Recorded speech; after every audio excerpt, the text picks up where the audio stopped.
Hello, everyone. Been wanting to talk about this movie for a while. Been wanting to see it. Just curious about it. It's a very interesting subject matter that is being told in this movie, and something that I think is very timely for today. But this story actually happened almost 100 years ago. Now, the movie I'm talking about, of course, is called The Danish Girl. This is the brand new film from director Todd Hooper, who, of course, gave us Les Miserables. This is his follow up, his first movie in 3 years since Les Miserables. My personal favorite, The King's Speech. And he did another movie, I think, The Divided State or something, Divided Guard, or with Michael Sheen. Really good film. Sorry, I can't remember the title at the moment. But anyways, brand new film. I like Tom Hooper. Great camera work, great direction, great acting you expect from this fine filmmaker. This Oscar-winning filmmaker, of course, who won for The King's Speech. So with this new movie, we have a film that stars Eddie Redmayne and Alyssa Vikander, an actress that just kind of blew up in 2015. She's been in everything. The first movie, of course, that I think the world saw her, including myself, was Ex Machina. And she's just been in some really interesting films throughout the year. With this new one, this movie takes place, or is inspired, I should say, by a true story. It takes place in Copenhagen in 1926 as we get to know this young couple.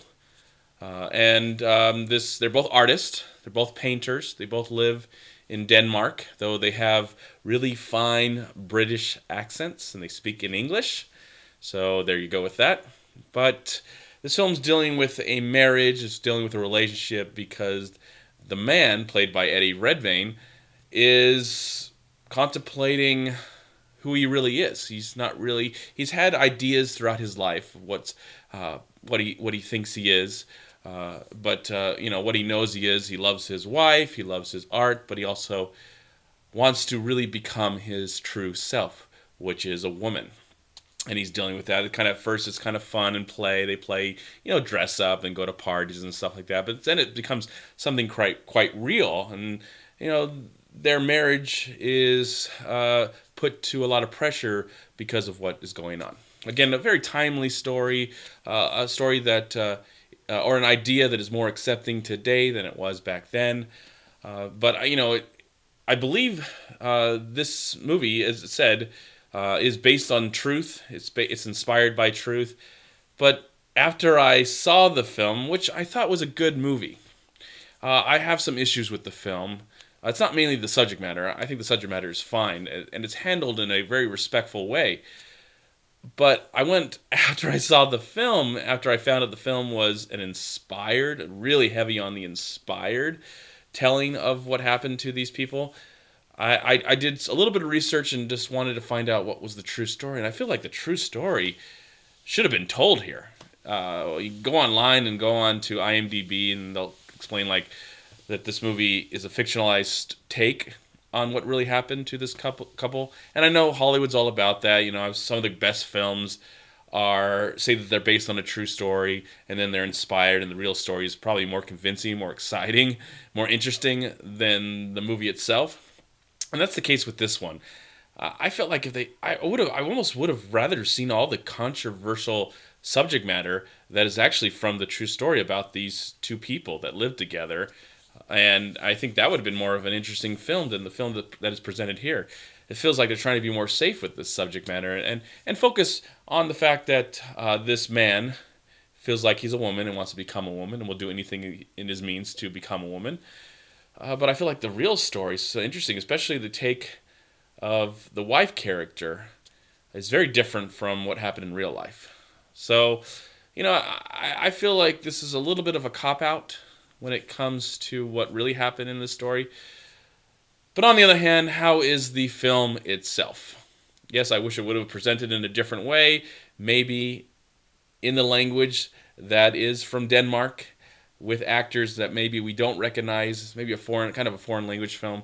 I think it would have made the film more authentic and real. That I think what it really deserves, especially this kind of story.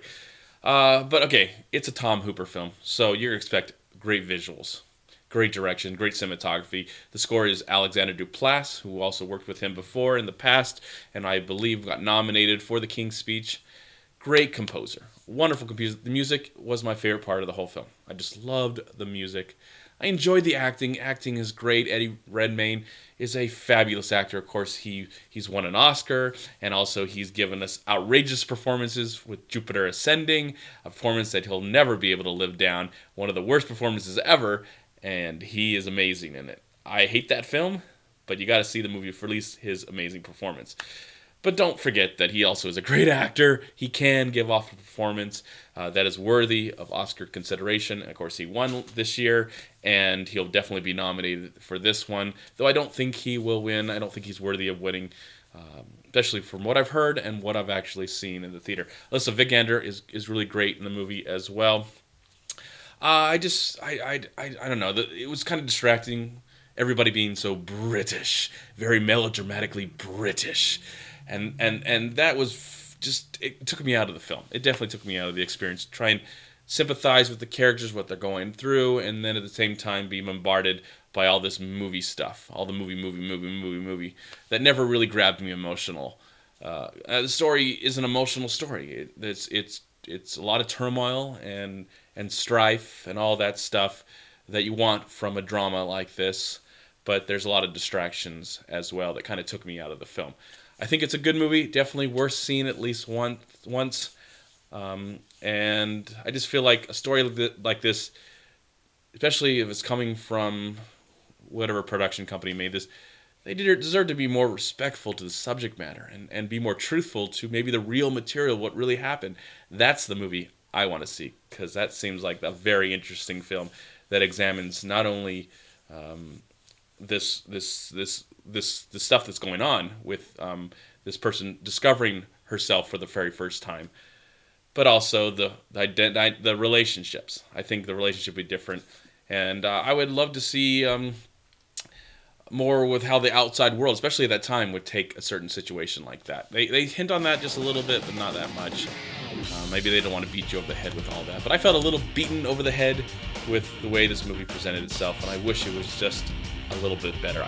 It should have been a great film, but in the end, it's a good one, and I'm going to give The Danish Girl, I'm going to give the film a solid 3 stars out of 4. Thank you so much for watching. Please like, comment, and share this video. And also, please check out these amazing movie websites. And if you enjoyed this review, please click here to subscribe to my channel, and also please check out all my recent reviews right here on YouTube. Have a great day, live film, find peace, happiness, and harmony in anything and everything you do, and I'll talk to you at my next movie review.